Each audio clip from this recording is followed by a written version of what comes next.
Hello, very good morning. मेरा नाम राखी है और आज हम स्टार्ट करने जा रहे हैं part number 6 of the chapter परमाणु की संरचना, स्ट्रक्चर ऑफ एटम। आज का हमारा टॉपिक है बोर के परमाणु मॉडल के विकास की पृष्ठभूमि, जिसे कहा जा सकता है development leading to the Bohr's model of atom. अच्छा, ऐसा क्या हुआ था? बोर ने अपने परमाणु मॉडल के विकास की पृष्ठभूमि, यानी ऐसा क्या हुआ था? नील्स बोर की बात कर रहे हैं। वैज्ञानिक नील्स बोर ने ऐसा क्या देखा कि उन्हें अपने परमाणु मॉडल के विकास को करने की जरूरत पड़ी, अपना मॉडल सामने लेके आए। तो उस टाइम ड्यूरेशन में ऐसा क्या हुआ था? लगभग परमाणु की खोज हो चुकी थी, परमाणु की खोज हो गई, इलेक्ट्रॉन्स की खोज हो गई, प्रोटॉन्स की खोज हो गई, न्यूट्रॉन्स की खोज हो गई। हम स्ट्रक्चर के बारे में सोच रहे थे कि एटम का स्ट्रक्चर कैसा है। रदरफोर्ड सर ने भी अपने काफ़ी सारी स्ट्रक्चर की बातें कही कि इस तरीके का स्ट्रक्चर होना चाहिए एटम का। बीच में न्यूक्लियस है, बीच में पॉजिटिव है, चारों ओर इलेक्ट्रॉन्स चक्कर काट रहे हैं। लेकिन रदरफोर्ड के मॉडल की कमियां थी कि वो जो इलेक्ट्रॉन है वो स्थिर विद्युत आकर्षण के कारण न्यूक्लियस के पास आकर ब्लास्ट क्यों नहीं हो रहा है, वो उस न्यूक्लियस में समा क्यों नहीं रहा है। तो और जो स्पेक्ट्रम था, जो स्पेक्ट्रम है इलेक्ट्रॉन्स का, जो इलेक्ट्रॉन्स का ड्यूरेशन जब वो राउंड लगा रहे हैं न्यूक्लियस के चारों ओर, जो स्पेक्ट्रम बन रहा है क्योंकि उसमें से रेडिएशंस निकल रही है, तो उन स्पेक्ट्रम को भी वो जो रदरफोर्ड का जो मॉडल था वो समझा नहीं पाया। तो इनकी जो कमियां थी उन्हें पूरा करने के लिए नील्स बोर सर आए। तो उस टाइम ड्यूरेशन में और कौन कौन से वैज्ञानिक थे जिन्होंने क्या क्या आविष्कार और किए, तो उसको भी हम देख लें। करीबन 1895 में उसी टाइम ड्यूरेशन में विलियम रॉन्टजन नामक एक वैज्ञानिक आए थे। विलियम रॉन्टजन ने देखा कि एक डिस्चार्ज ट्यूब एक्सपेरिमेंट किया, एक डिस्चार्ज ट्यूब एक्सपेरिमेंट किया उन्होंने, जैसा कि रदरफोर्ड सर ने किया था, जो कि कैथोड रेज के प्रोड्यूस होने के लिए किया था उन्होंने। उस डिस्चार्ज ट्यूब एक्सपेरिमेंट में उन्होंने देखा कि एक अननोन रेडिएशंस और निकल रही है। ये जो अननोन रेडिएशंस हैं ये डिस्चार्ज ट्यूब में से के बाहर जाकर भी इफेक्ट कर रही है, डिस्चार्ज ट्यूब के बाहर भी जाकर इफेक्ट कर रही है। तो इस किरण को उन्होंने, विलियम सर ने इस किरण को एक्स किरण मान के रख दिया कि ठीक है, ये कोई एक्स वाई जेड मानते हैं तो एक्स नाम दे दिया कि ये कोई एक्स रे है ये, ठीक है, जिसे हम आज तक एक्स रेज बोलते हैं। तो एक्स रेज की खोज किसने की थी? विलियम रॉन्टजन ने एक्स रेज की खोज की थी। एक्स रेज की खोज की थी विलियम रॉन्टजन ने। उन्होंने देखा कि ये जो रेज है ये सॉफ्ट मटेरियल में पेनिट्रेट हो रही है। सॉफ्ट मटेरियल में तो ये पेनिट्रेट हो जाती थी, जैसे कि हमारी स्किन होती है, स्किन सॉफ्ट है तो उसमें पेनिट्रेट हो जाती है, लेकिन जो हार्ड सब्सटेंस होता है उसमें ये पेनिट्रेट नहीं होती है। इस कारण से हम बोन्स का स्ट्रक्चर देख पाते हैं एक्स रेज में। ठीक है बच्चों, उसके बाद बात कर, उसी टाइम ड्यूरेशन में हेनरी बैक्रेल आए थे और हेनरी बैक्रेल ने रेडियो एक्टिविटी की खोज की। अच्छा, रेडियो एक्टिव सब्सटेंस उस समय तक खोज नहीं हो चुकी थी। तो हेनरी बैक्रेल ने क्या देखा कि वो अपना एक्सपेरिमेंट कर रहे थे लैब में। लैब में जब वो एक्सपेरिमेंट कर रहे थे तो वो यूज ले रहे थे यूरेनियम 235 को, यूरेनियम 235 को यूज ले रहे थे वो। ये देखिए, यूरेनियम 235 को जो यूज कर रहे थे वो अपने एक्सपेरिमेंट में, अपनी लैब में। काम खत्म होने के बाद में उन्होंने क्या किया कि यूरेनियम को सेफली कहीं रखना चाहा कि इस यूरेनियम को, अब इस यूरेनियम के टुकड़े को कहीं सेफ रख देते हैं। तो उन्होंने ब्लैक पेपर में उसे रैप किया और एक लॉकर में रख दिया। उस लॉकर में एक एक्सरे, उस लॉकर में एक फोटोग्राफिक फिल्म थी जो कि अनयूज थी, बिल्कुल न्यूली फोटोग्राफिक फिल्म थी, वो भी पड़ी थी। और साथ में उन्होंने यूरेनियम के एक टुकड़े को भी रख दिया वहां पर। करीबन 1 वीक के बाद में जब उन्हें वापस से फोटोग्राफिक फिल्म की जरूरत पड़ी तो उन्होंने फोटोग्राफिक फिल्म को निकाला तो देखा कि ये ऑलरेडी एक्सपोज्ड है। उन्होंने देखा कि जब ये फोटोग्राफिक फिल्म है, जब ये अनएक्सपोज थी, अब ये एक्सपोज कैसे हो गई? तो उन्होंने पाया कि इस जरूर ही, क्योंकि इस लॉकर में केवल यूरेनियम का ब्लॉक था, यूरेनियम का टुकड़ा था और साथ में ये फोटोग्राफिक फिल्म थी, तो जरूर ही इस यूरेनियम में से कुछ ऐसी रेडिएशंस निकल रही है जो कि हमारी नेकेड आइज नहीं देख पा रही है, लेकिन इस फोटोग्राफिक फिल्म ने उसको, उसकी जो रेज को कैप्चर किया है। ठीक है, तो इस तरीके से ये एक्सपोज हो गई है। तो इस तरीके से उन्होंने पाया कि यूरेनियम के साथ साथ में कुछ और सब्सटेंस भी हैं जो कि रेडियो एक्टिविटी का गुण रखते हैं। इस गुण को उन्होंने रेडियो एक्टिविटी नाम दिया और ऐसे सब्सटेंस रेडियो एक्टिव सब्सटेंस कहलाए। ठीक है बच्चों, ये देखिए जैसे कि उन्होंने लॉकर के अंदर रखा है, एक फोटोग्राफिक फिल्म के साथ में यूरेनियम के टुकड़े को रखा है जो कि ब्लैक पेपर में कवर करके रखा है, लेकिन ये जो फोटोग्राफिक फिल्म है ये एक्सपोज हो चुकी है क्योंकि इस यूरेनियम में से रेज निकल रही है और इन्हीं रेज को उन्होंने कहा रेडियो एक्टिव सब्सटेंस कहा। ये रेज जो है, ये रेज क्यों निकल रही है और ये रेज कैसी है जो कि हमारी नेकेड आइज से नहीं देखी जा सकती है, लेकिन इस फोटोग्राफिक फिल्म ने उसको कैप्चर किया है। यूरेनियम जो कि रेडिएशंस निकालता है वह नेकेड आइज से नहीं देखी जा सकती, लेकिन फोटोग्राफिक फिल्म इस रेडिएशंस को रिकॉर्ड करने में सफल रहता है। और इसी कारण ये कहा गया कि सर्टेन सब्सटेंस जो हैं, कुछ सब्सटेंस ऐसे हैं हमारे पास, जैसे 118 सब्सटेंस में से कुछ सब्सटेंस ऐसे हैं जो कि रेडियो एक्टिविटी का गुण शो करते हैं। और इस तरीके से हेनरी बैकरेल ने रेडियो एक्टिविटी की खोज की। तो हम बात करते हैं कि बोर का जो मॉडल था उसमें दो मेन पॉइंट थे। बोर सर्किट मॉडल में दो मेन पॉइंट थे। वो दो मेन पॉइंट क्या था? पहला था कि विद्युत चुंबकीय विकिरणों का द्वैत व्यवहार होना। विद्युत चुंबकीय विकिरण यानी इलेक्ट्रोमैग्नेटिक रेडिएशंस, इलेक्ट्रोमैग्नेटिक रेडिएशंस कहें या इलेक्ट्रोमैग्नेटिक वेव्स कहें, इलेक्ट्रोमैग्नेटिक रेडिएशंस का द्वैत व्यवहार होना, द्वैत यानी ड्यूअल नेचर होना।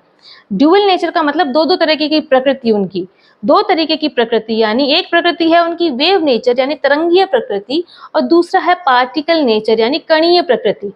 इस चीज को किसने खोजा कि ये दो तरीके की प्रकृति होती है? और दूसरा पॉइंट था इसका परमाणु स्पेक्ट्रा से संबंधित प्रायोगिक परिणाम, यानी परमाणु स्पेक्ट्रा यानी एटॉमिक स्पेक्ट्रा से संबंधित प्रायोगिक परिणाम कि परमाणु का पर्टिकुलर, सभी परमाणुओं का जो स्पेक्ट्रा होता है वो अलग अलग इंडिविजुअल होता है।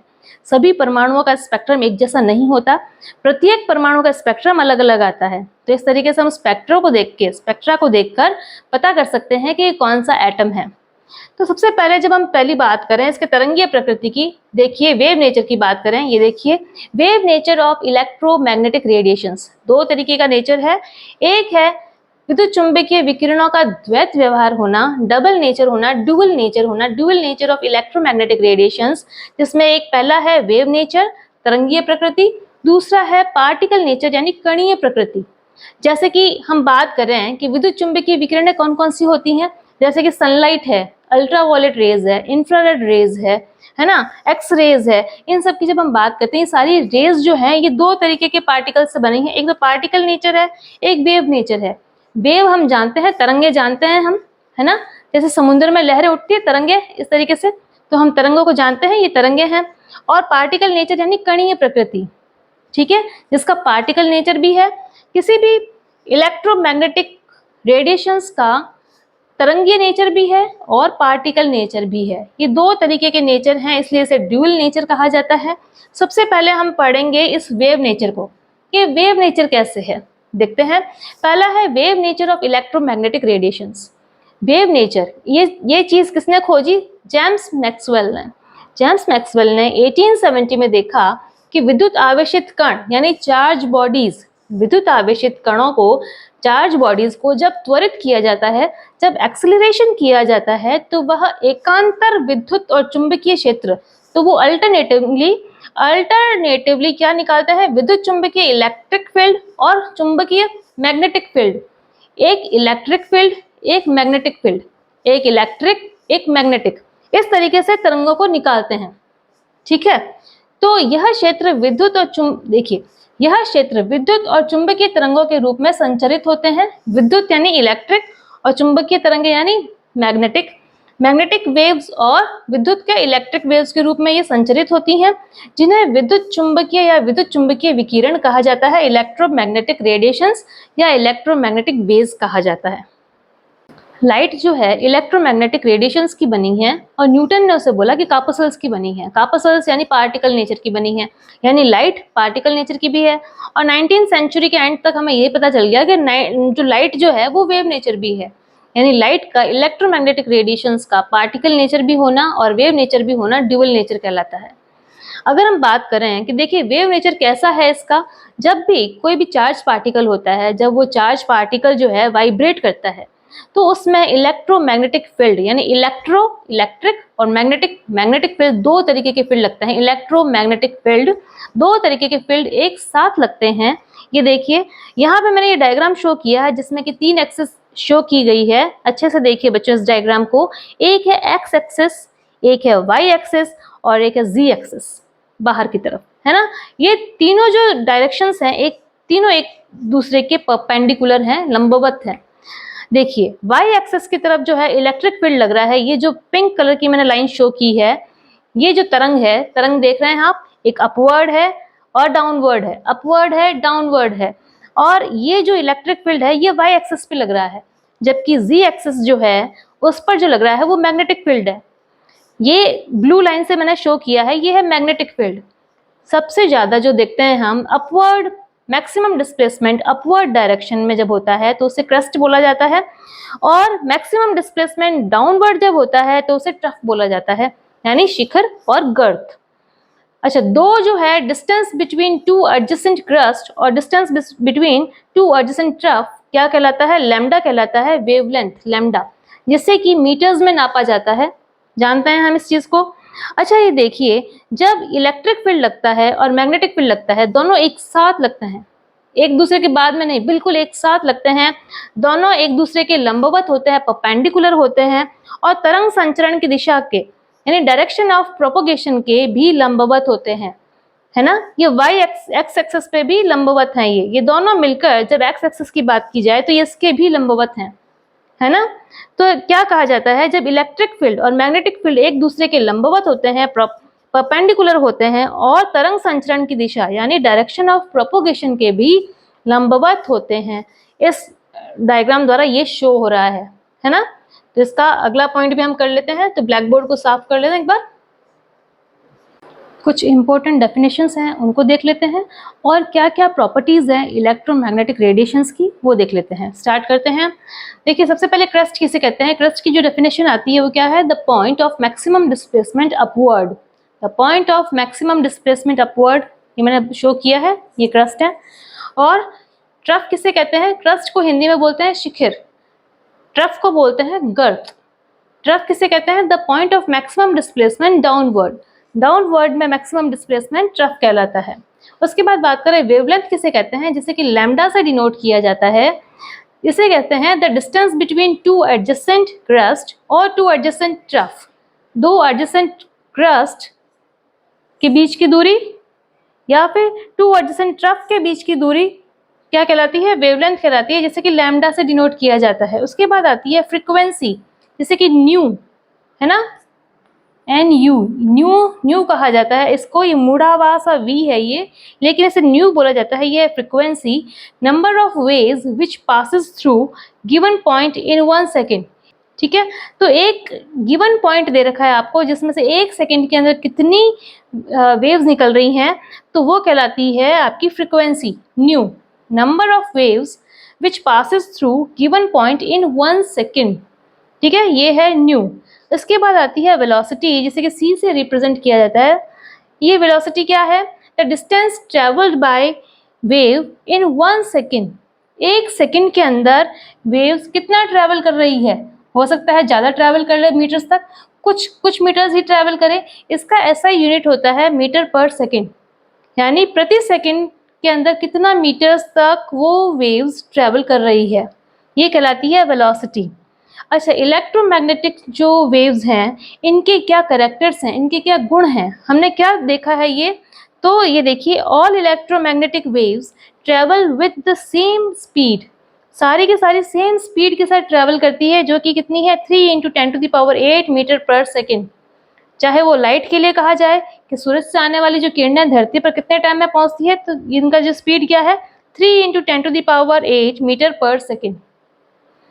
लाइट के लिए, अल्ट्रावायलेट रेज के लिए, इंफ्रारेड रेज के लिए, या फिर एक्स रेज के लिए, किसी के लिए भी कहा जाए तो इनकी सभी की सेम स्पीड है 3 × 10⁸ मीटर पर सेकेंड। उसके बाद आती है बात, जब इलेक्ट्रोमैग्नेटिक वेव्स की हम बात कर रहे हैं तो ये इलेक्ट्रिक और मैग्नेटिक दोनों तरीके के जो फील्ड लग रहे हैं वो दोनों एक दूसरे के परपेंडिकुलर होते हैं। परपेंडिकुलर यानी लंबवत होते हैं। ठीक है, लंबवत होते हैं ईच अदर।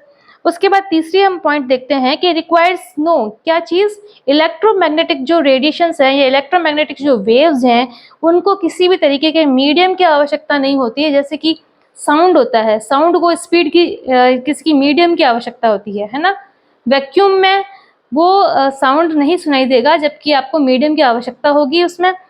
इलेक्ट्रोमैग्नेटिक जो रेडिएशंस होती हैं, इलेक्ट्रोमैग्नेटिक जो वेव्स होती हैं, उनमें मीडियम की आवश्यकता नहीं होती। जैसे कि सन से आने वाली जो लाइट है ना, सूरज की किरणें हैं, जिस ऊंचाई से आ रही है वहां पे वैक्यूम है, उस स्थान पे वैक्यूम है, पर वैक्यूम होते हुए भी वो किरणें वहां से होती हुई इस अर्थ तक पहुंचती है ना।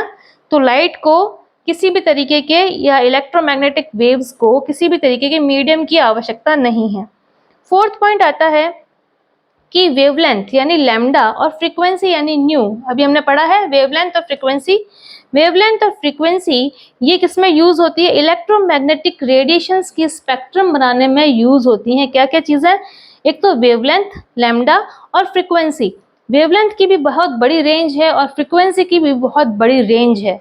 इन दोनों की रेंज मिलकर एक बनती है इलेक्ट्रोमैग्नेटिक स्पेक्ट्रम बनता है, और वो इलेक्ट्रोमैग्नेटिक स्पेक्ट्रम बहुत ही इंपॉर्टेंट है।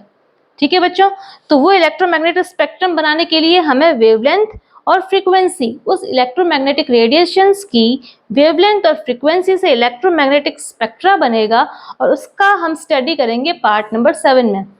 हमारा नेक्स्ट पार्ट जो होगा वही होगा इलेक्ट्रोमैग्नेटिक रेडिएशंस का जो स्पेक्ट्रम है उसी के बारे में हम पढ़ेंगे। तो मिलते हैं बच्चों नेक्स्ट पॉइंट में।